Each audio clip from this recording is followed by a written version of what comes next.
So a while ago, I stumbled on this video. What's water? 水、発音はどうですか？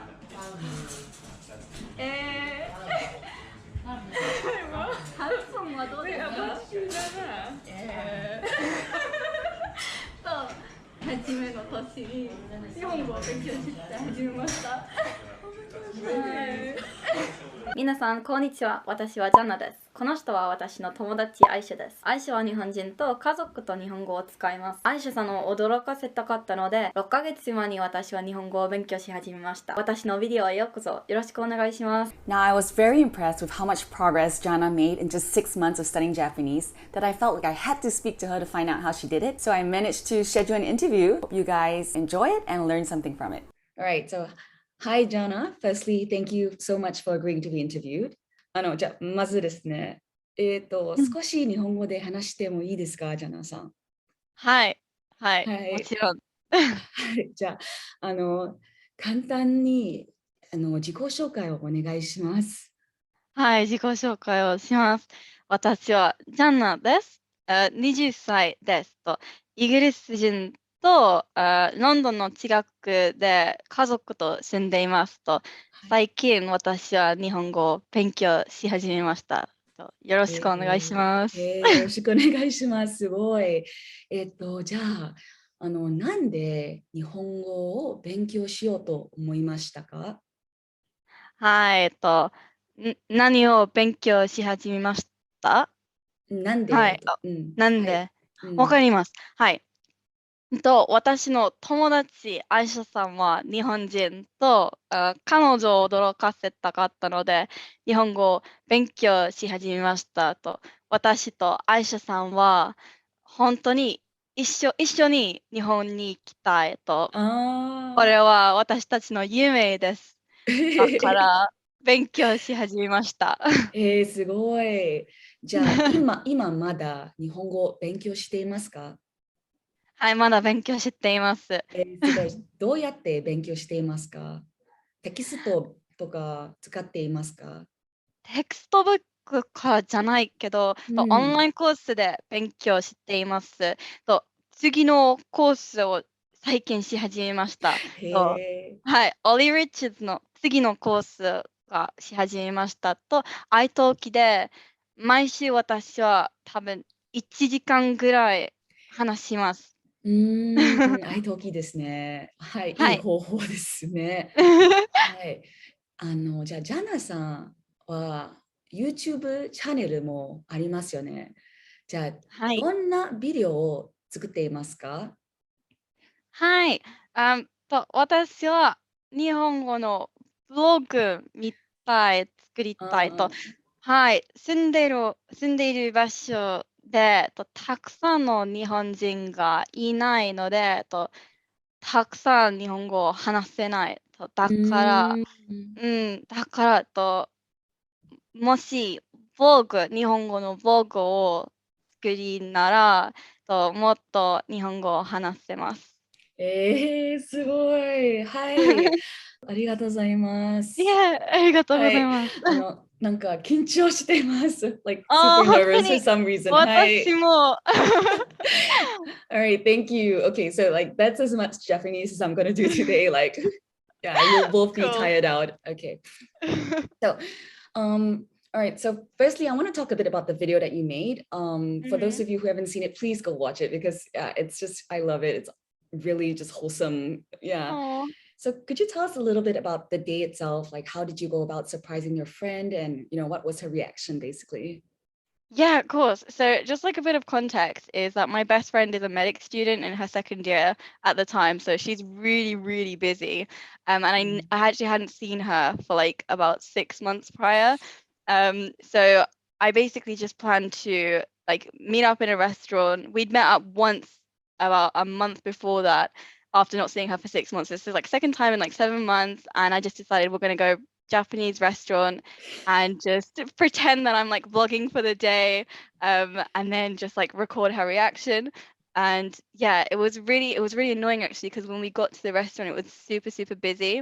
But then as it started to like quieten down, I was like just like put it on and we started talking and Yeah, I think it went really well. Like I can watch the video back and be like, that was really cool. I made like loads of mistakes, but that's kind of for me it wasn't the point. It's like I just wanted to have that really special moment with her, Mm, and mm. I think I definitely like got that sort of special moment Yeah, that I was like really no, her hoping for. reaction was just priceless, right? Like she just, yeah, it was so cute. I don't know. Yeah, I loved it. I watched it, like I had to rewind to like watch that part Oh, again. Yeah, I loved it.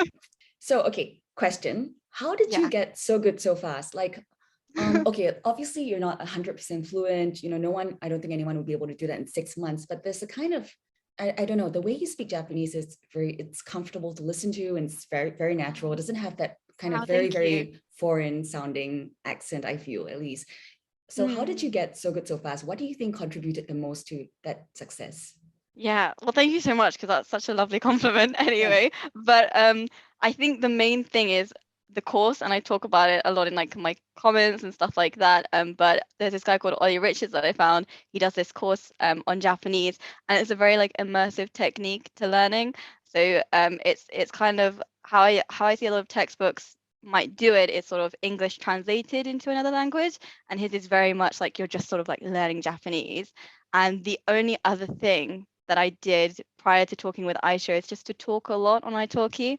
So in this sort of like month period I had that I knew was like a deadline between, I mentioned like I saw her, had a month, and then saw her again. Probably Mm, wasn't going to see her for another few months after that. So that deadline made me want to talk loads and loads, and just talking a lot made me more, I think like subconsciously your brain just sort of like naturally flows with the language a lot more when you just like speak a mm. lot. So I think, yeah, talking and then the sort of technique of the course were two things that really, really helped me a lot. Okay, great. So I definitely want to talk about the italki part later on. Yeah.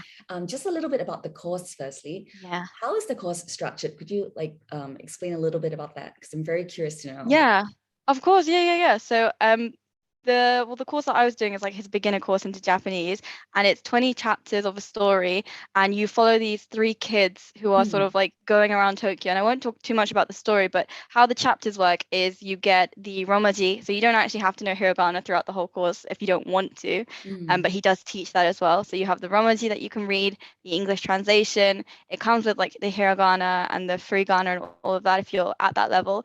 Then so you read the story, there's a vocab video, grammar video, a pronunciation video, and then something called learning the scripts where you like learn the hiragana and stuff. But the main thing that you do is just sort of understand the story and through that understand like the language, if that makes sense. mm-hmm. And So that's how it's is structured. that to say that right from the beginning, the story is in Japanese?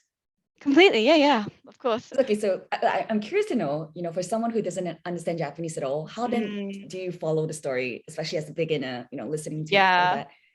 Yeah, yeah. So I guess because like as a beginner, you're just like reading the Romaji and you can Mm, just sort of like because you're listening so much, you just mhm, end up imitating and even if you don't know mm, what you're saying, like I remember the mm, first mm, chapter, like some of the most of the sentences are really simple at the beginning and obviously get more complex. But I remember like phrases like watashi wa and things like mm, tomodachi and mm, daigaku, and you mm, can sort of mm, like pick them up as you're listening. mm, I would just like listen to it in the park or wherever I am, mm, and you can just sort of like pick up those little things, and then suddenly, without you even realizing, you can suddenly understand like how the sentence is formed, and the more you do like it, and it's so like subconscious, it just kind of happens.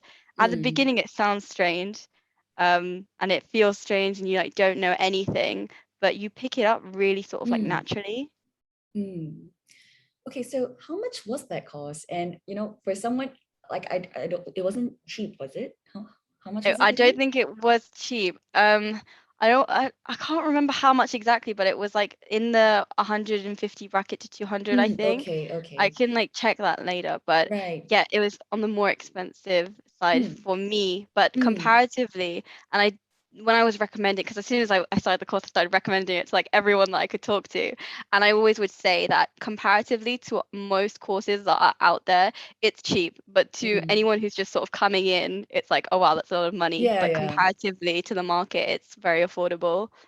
right. But for someone who hadn't, okay, because you were new to Japanese, what made you Yeah. like, how did you firstly find out about the course? And then what made Uh-huh. you take the plunge to like pay that money to start the course? Because most people would just like start learning for free first and then, like slowly as they Mm. go along and then start paying for something. Yeah, yeah, that's true. So the way that I found out about the course was from Ollie's podcast, and I Mm, I have this feeling that because had this really big interest in sort of language learning anyway, the algorithm, like on the algorithm behind everything, sort of suggested it to me because it's quite random. okay, okay. Um, so I feel like that's why it was suggested. But I started listening to his podcast and through that his blog and stuff like that, and that's how I found out about it. And the reason I decided to take the splurge was because I'd read about this sort of immersive technique of learning a language, and I really Mm, did sort of believe in it. I'd seen this video a while back now by a person called Aikina on YouTube who learned, I think it was French in 6 months, and I was just mm, obsessed with this idea that you could learn it because it's unheard of. Like before you see someone else do it, it's unbelievable. yes, So I yes. was like, how is he having a conversation with this like French person? It's insane to Mhm. me.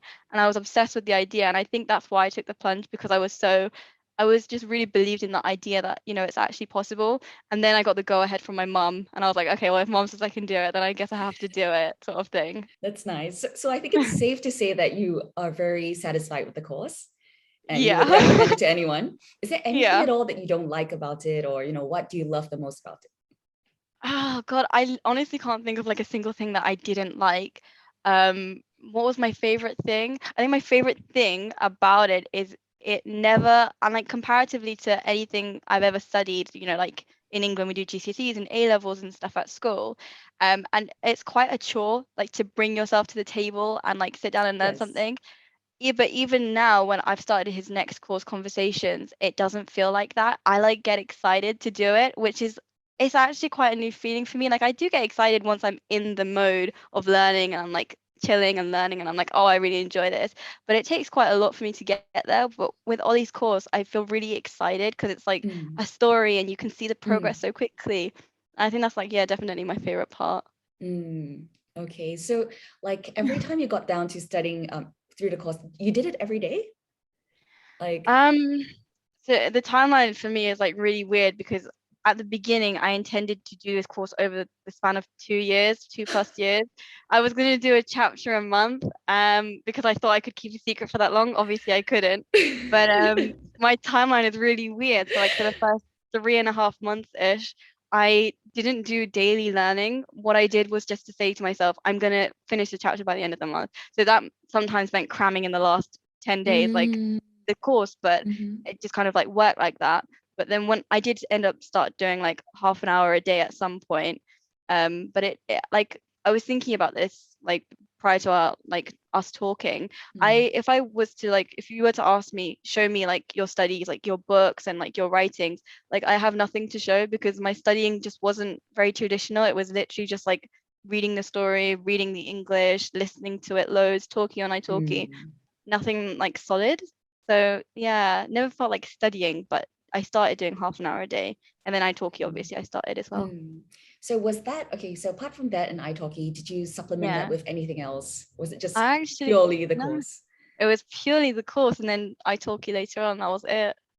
Okay, so for the course, okay, say you're doing an hour of learning per day, like how would that Okay. be broken down? Like, what percentage of that is actually like listening or Hmm. speaking, shadow do you guys do shadowing or Well, so the way that I approach the course, I feel like most people would approach it like this, is to literally just say to yourself, like the aim of this like activity or exercise that I'm doing is to sort of just fully understand the story. Mhm, So like I would first go in and I would listen to the Japanese by itself a few times, maybe mhm, 5 times. I try and force myself to, and try and understand like as much as you can, and then introduce the Romaji because obviously when you're reading something it's slower and it's easier to like pick out words that you know when you're reading them. So introduce mhm, that.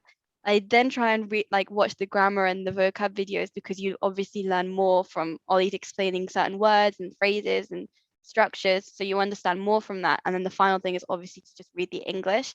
And once you've read the English, you have context for the story. So when you're like, so a huge thing for me is literally I was just listening all the time. Like I had an iPod shuffle and I just listened to the chapters all the time. And a huge thing is once you've read the English and you have context, you can kind of just figure out which words are which, what means what, and you learn in that way, sort Mm-hmm. of. For Japanese learning as well, there are Mm-hmm. also many aspects to that. Like there's the listening, the writing, speaking. Yeah. So for you, which did you prioritize the most, and which do you think was the most difficult? Yeah. Well, I've talked loads about listening already, and so obviously, like Mm, that's the number one thing I did is just kind of listen, mm, and then only really started italki in like the last 2 months. So that's something that's been mm, new, but really game changing for me is talking. But so definitely listening is like number one on the agenda. Like picked up a lot from listening. I actually still I'm illiterate. Like I can't read or write at the mm, moment mm, in hiragana, katakana, or kanji. So they're kind of not even on the table at the moment. But with mm, hiragana, I've started trying to because I understand that it's probably a bit.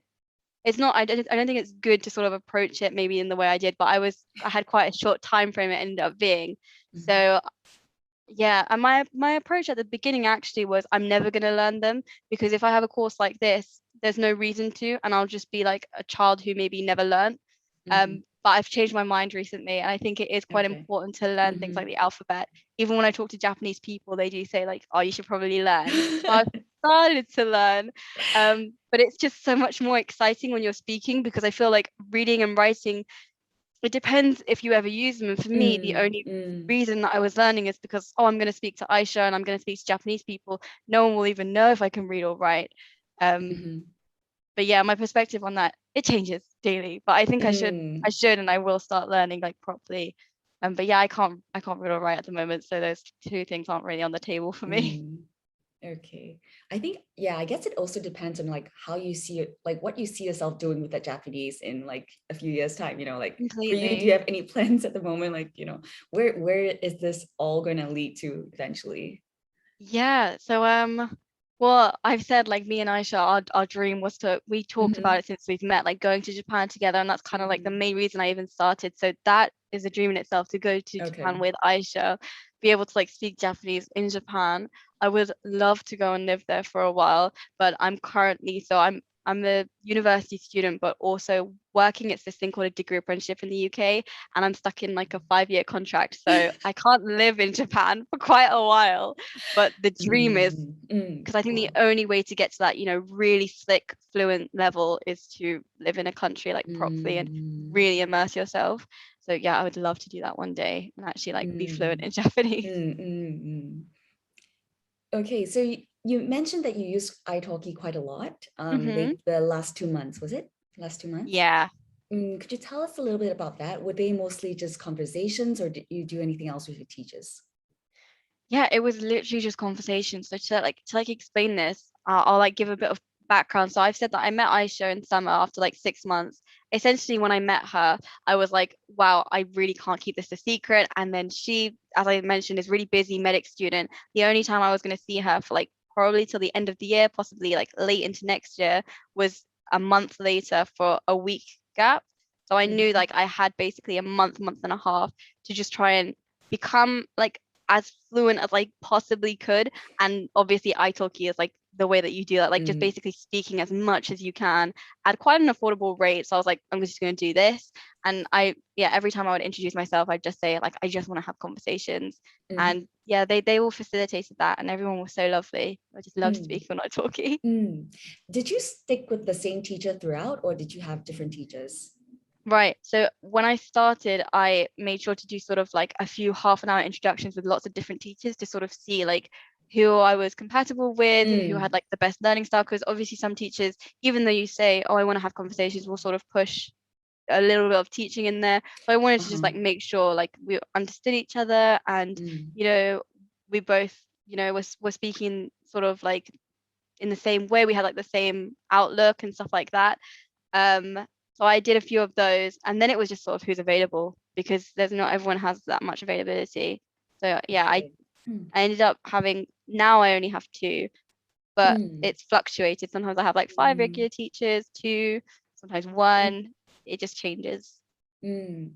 Okay, I find that for me, if I tend to go from like teacher to teacher, I end up doing Mm, like simple conversations all the way. Like I don't progress. yeah. Like, I stick with what I'm used to. So that's what I find myself doing when I stick with a certain teacher. So that's what I find myself doing when I move from teacher to teacher.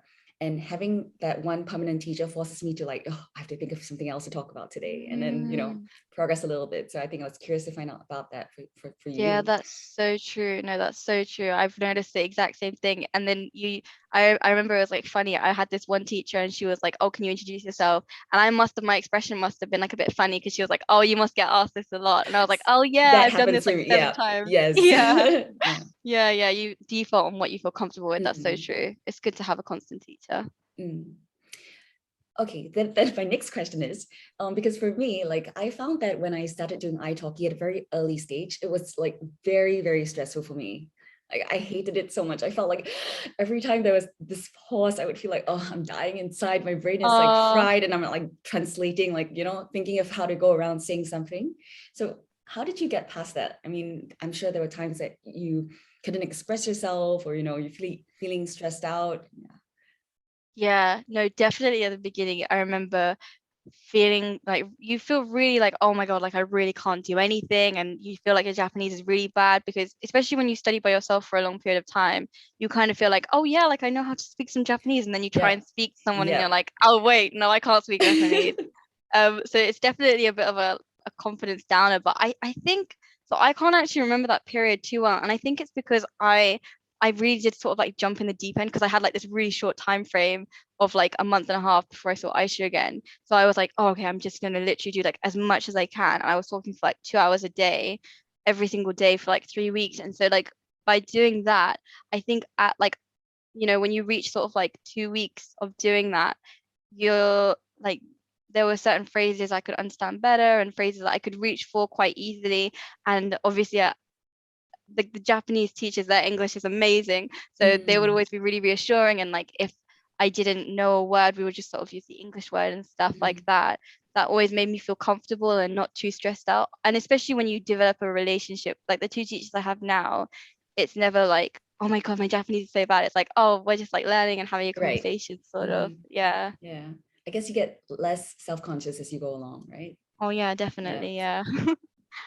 Okay, so moving forward, do you intend to continue studying Japanese, and what are your plans for the future? How are you going to go about doing it? Yeah, no, definitely want to continue with Japanese.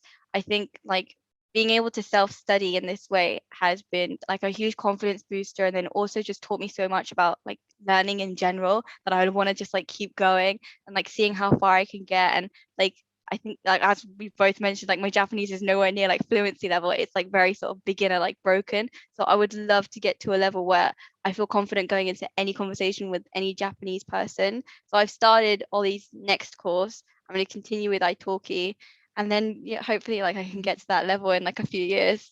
Mm-hmm. Is there anything you would have changed about the way you approached Japanese, the way you studied Japanese? Um, the only two things that I sort of say I would have changed about how I approached it was at the beginning, obviously I'm going to do a chapter a month, and that really held me back because it meant that there was this sort of deadline that was really is too long a month for a chapter on his course anyway. Mm-hmm. And I've sort of developed this intuition about when I need to move on and how quickly I can do that. Like saying that intuition you develop as you learn more. So Mm-hmm. probably at the beginning I wouldn't have even known. But yeah, I would say just like move on when I was ready. And then also I wish I'd started speaking a lot earlier. So one thing I did do was to get a conversation, like a language exchange partner. And we're Mm-hmm. like close friends now and it's great. But what we would do in our sort of language exchanges is she would talk in English the whole time with me. Mm-hmm. And it's because I just was too shy to sort of speak. So I wish I'd like pushed myself more to speak at Mm-hmm. least like an hour a week with someone.